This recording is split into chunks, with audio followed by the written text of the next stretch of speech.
oil prices fell further below $50 a barrel on Friday, approaching the lowest level in 3 years as OPEC and Russia sat down for crunch talks in Vienna over how to respond to the coronavirus outbreak. OPEC's members are proposing cutting production by an additional 1.5 million barrels a day to try and support a market crippled by the drop in aviation and transport demand, with the world's biggest traders forecasting oil consumption could contract for the first time since the financial crisis.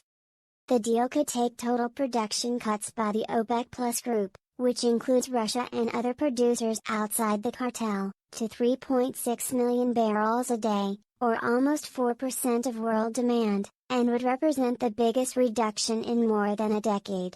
But Russia has so far not agreed to expand the deal, which is critical to its 4-year-old oil alliance with Saudi Arabia, OPEC's de facto leader. Russian Energy Minister Alexander Novak arrived back in the Austrian capital on Friday morning for meetings at the OPEC Secretariat, with uncertainty over the Russian position unnerving oil markets. OPEC members have indicated the ball is in Russia's court, and the whole deal could unravel without Moscow agreeing to take part in cuts, according to people briefed on the matter.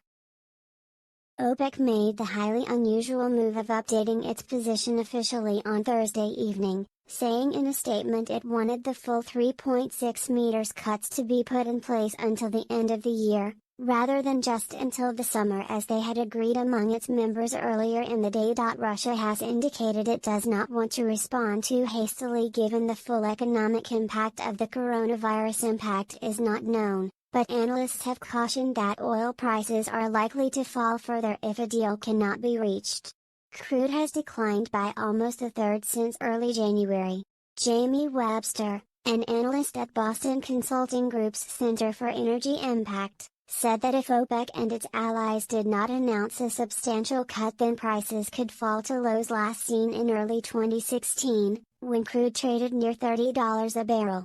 They have to act decisively or prices are going to sink, Mr. Webster said. Energy consultancy Wood Mackenzie estimates demand fell by as much as 2.7 meters BD in the first quarter, with China, the world's second largest oil consumer after the US, seeing a sharp drop in economic activity as Beijing tried to curtail the spread of the virus. With the coronavirus on the brink of becoming a pandemic, oil traders are concerned demand will start to be hit harder in the US and Europe. Anne-Louise Hiddle at Wood Mackenzie said oil demand could recover in the second half of the year, but only based on the assumption the coronavirus outbreak is largely contained within the next few months.